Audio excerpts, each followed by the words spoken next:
Welcome back to the channel, everybody.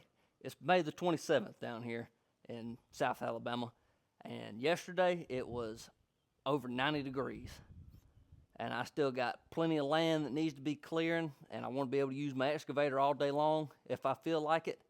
And that kind of heat, even with the door open and the windshield up, it'll just wear you out. So we're going to do something about that. I'll go over what we've been dealing with so far, a little bit of backstory. Because I started this kind of project before I started my YouTube project. But there was a condenser that went right here, hooked up to these fittings, and I charged the system up and noticed it had a leak right there. That would be the inlet from the compressor, outlet of the condenser to the dryer. So I noticed I had a leak right there, so I went to take it apart because there's an O-ring back there, and I ended up snapping that bolt off in the condenser, so I had to take it out to drill it out, and in the process I ended up snapping that bolt in the condenser as well. It was seized in there. Steel and aluminum don't really play nice together. Here is the condenser in question.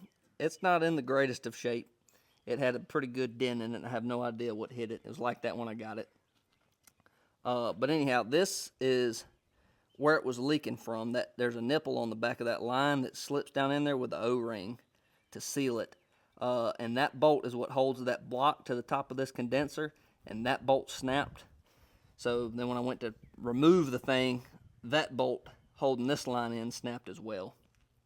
So that started the journey. I figured I would try and just buy a brand new condenser, and I could not find one just like this.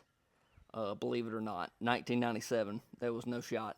I thought about retrofitting the lines to fit another condenser, but I ended up not. I took this to a shop, see if they could find me. I took them this just so they could find an exact copy, and they couldn't find one from any of their distributors.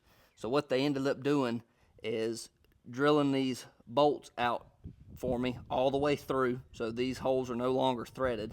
They're drilled all the way through. So I just have to slip me a longer bolt with a nut and a washer to kind of clamp that block and line into the top and bottom of this condenser. So that's what we're going to go for today.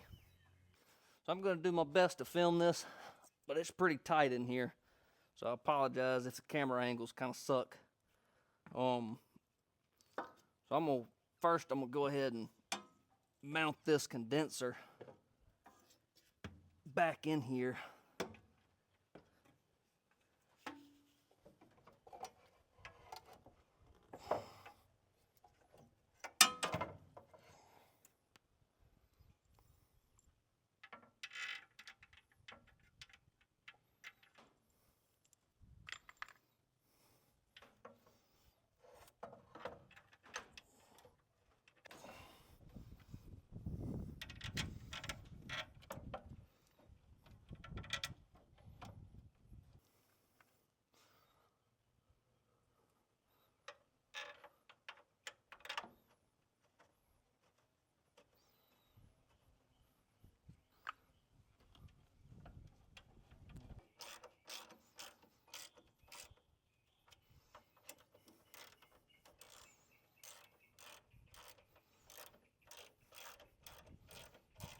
Our condenser's all mounted up. We'll go ahead and cut off this little wrap I had on here, trying to keep moisture and crap out of these lines.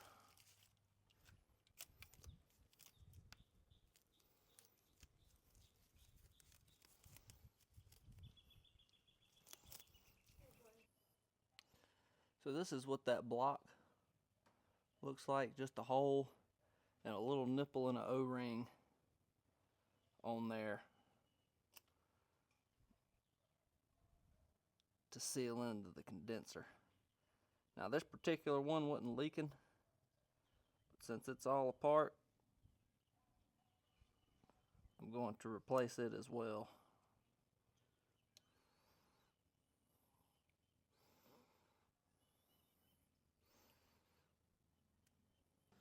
So So here's our old O-ring. The other one's the exact same.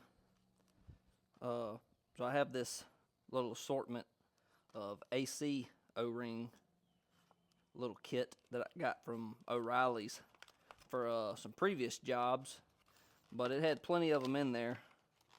So I'm going to get them out, and we'll find us two for a replacement, which it definitely looks like that one.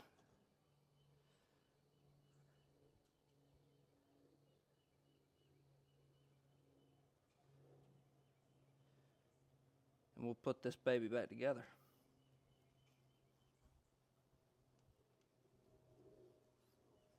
So I soaked these O-rings down with a little bit of PAG oil just to help them slip in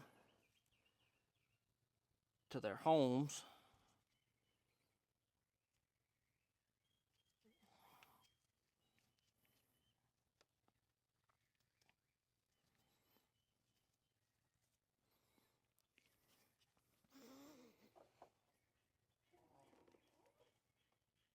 New O-rings are in. I shoved some rags or little towels in this condenser inlet and outlet just to keep trash from getting in it. Looked like that worked pretty good. Go ahead and get this thing ready to reassemble. I'm gonna have to find me some, like I said, I'm gonna have to find me some longer bolts to bolt these back up. Okay, so it's the next day because I didn't have any 1/4-inch bolts long enough. So I picked some up on the way home from work. So now we should be able to clamp our lines in.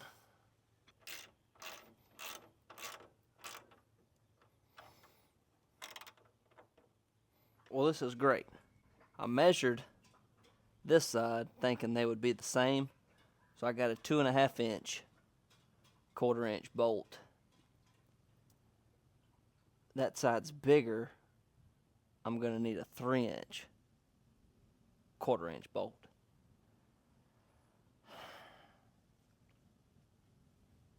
We'll reconvene tomorrow.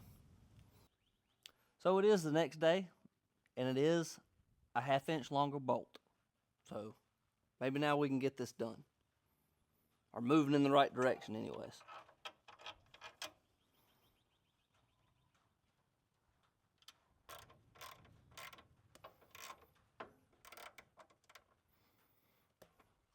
So maybe this will be better in the long run, because versus these bolts being threaded into the condenser, like the threads were tapped into the aluminum condenser, now they're through holes, so there's just a nut on the backside squeezing it together. So maybe that'll prevent in the future what happened to me, them old bolts seizing up and breaking off.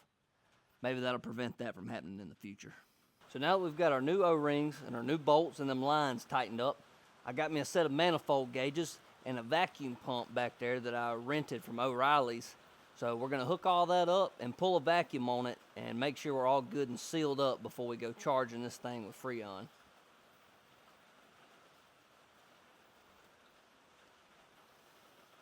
I had a cat climbing up my leg during the filming of that segment. It's hard to get in here and film while I was actually doing it, but there's that new bolt and that line. This is the inlet to the condenser, and then the outlet line to the dryer. Top side of the machine, we've got our vacuum pump already hooked up to our manifold gauges here. So this blue side is going to go to the low side of the compressor, and red is going to hook up to the high side of the compressor. It's quite difficult to film like this, but here you can see the caps. I've kind of wiped them off so you can make out the L for the low side and the H for the high side. So we'll go ahead and take these caps off. and get these quick connects hooked up. So now all we'll do is make sure your valve is all the way in the up position, the hand wheel here on your little valve. These are like Schrader valves, so you closing this valve down is actually pushing a needle down that will open the little Schrader. So you want them all the way open.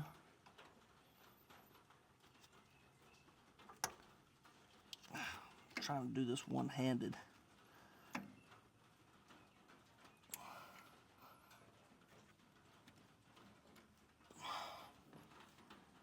Then just like that, it'll snap in. Just like that, it snaps in. So now that we got both these lines hooked up, go ahead and open both our valves to line our manifold gauges up to the AC system.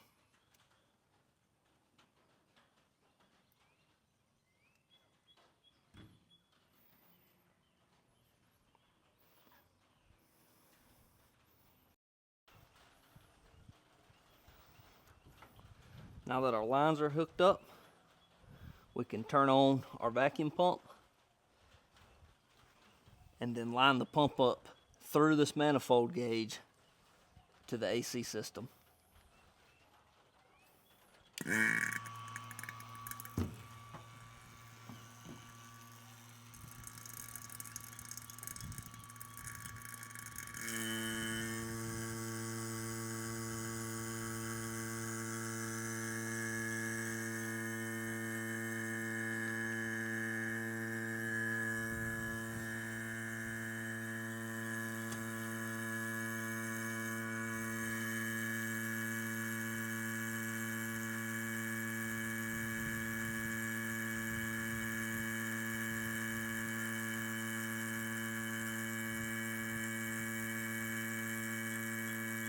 So now that our vacuum pump is running, I'm going to let that go for a little while, let it really pull the system down as far as it can. Then we'll block it in and hold it for about an hour and see if we lose any pressure, or lose any vacuum rather.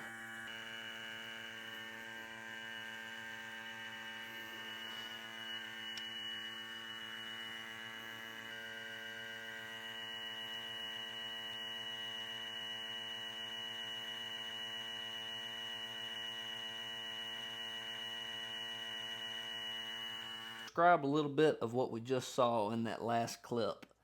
There is a crack in this first tube off of the discharge of the compressor right here. So that was just some little blooms off of a pecan tree I picked up and lit on fire, something that would make a little smoke, and saw it pulling into this crack here while we had it under a vacuum.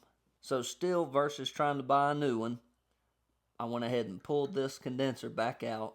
Went and got some brazing rod, aluminum brazing rod, on the way home from work. And I'm going to lay it in here and try and see if I can't patch this hole. I've never done this before, so we're going to give it a go. Two tools that we're going to be using is a MAP gas torch instead of a small oxyacetylene setup, because I don't have a small setup anyways. A clean stainless steel brush, and then I picked up some aluminum brazing rod on the way home from work. All they had was this one pack, 1/8 inch. I would have liked to have something a little smaller, but that's what we got. So we're going to try and make it work. Now, I couldn't find any flux specifically for brazing or soldering aluminum, so these rods are supposed to be self-fluxing, so it says. So I'm not convinced yet, but we'll see how it goes. So I've already done most of the cleaning, but first step, you'd want to use a clean brush and clean off all the oxidation around where you want your rod to stick, your filler material. So I've already done that, but basically that's how you want to prep it. Get all the oil and grease and the oxidation layer off where you want your rod to stick. What we want to do is try and heat this up really slow, our base material, and see if we can't get it hot enough to be able to lay this rod right over that crack.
Well, I apologize. The camera got a little hot and turned itself off a little too close. But that's the product we're left with. I think it looks really good. Seems a little more like soldering than brazing. I guess I kind of really don't know the difference between the two. But hopefully it will work as good as it looks. We got our manifold gauges hooked back up here. And what I'm going to do to try and test these repairs we made on the condenser is I've got this hose rigged up to an air fitting, and it leaks some, but it's good enough. And I got my air compressor regulated down to about 25 pounds.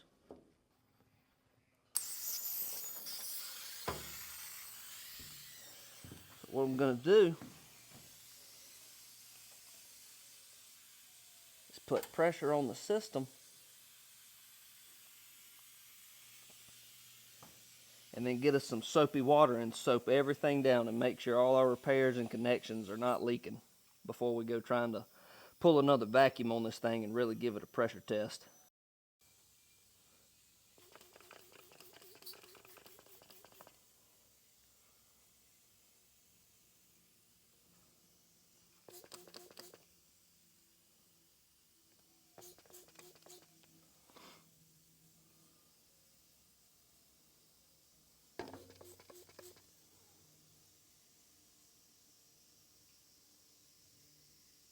So I've tried and tried. I've been pressuring it up and soap testing it, and it just keeps leaking. So we're swapping up strategies with good old JB Weld.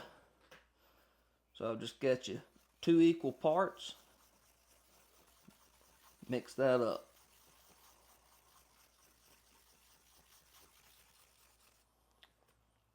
All right.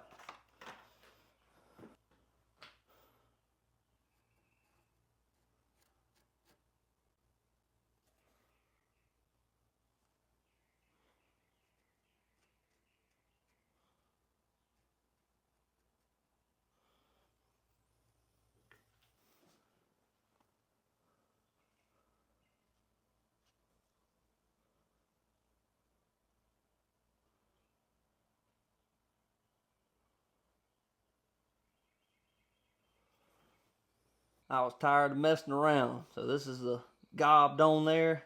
We got to let it cure for about 15 hours. So we'll stab this thing tomorrow and pressure test it. Maybe then we can go ahead and put some refrigerant back in this thing and be done with this nonsense. We're ready to test our JB Weld repair that we made. So I've got the condenser back installed. Got our air line hooked up to our manifold gauge. Still only about 25 pounds on it. Now let's soap test everything.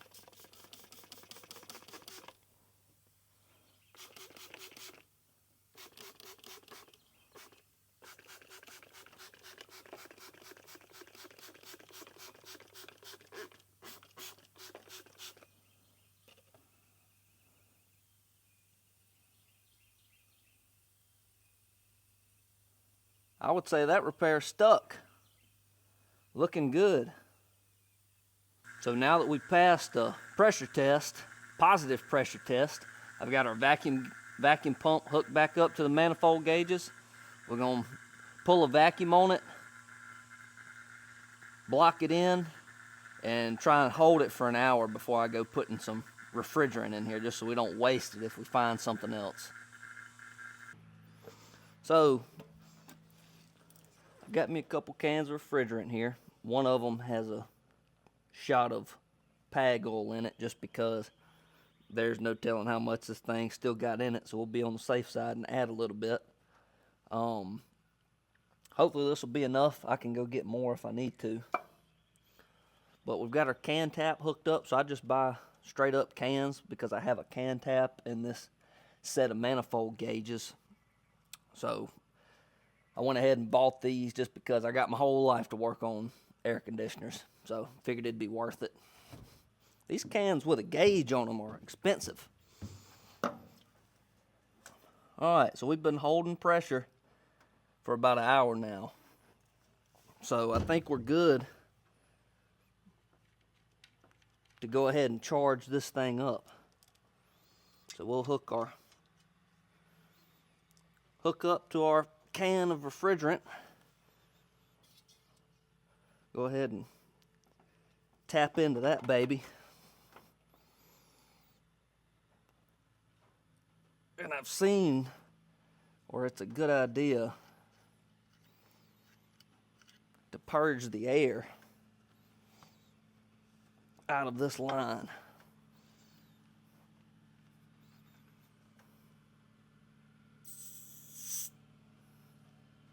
So we'll hit this little Schrader valve. Whoop. There's the oil. We know we're purged. So now I'll get the machine fired up. We'll turn AC on and ramp that cold all the way up to max cold and start filling this baby up.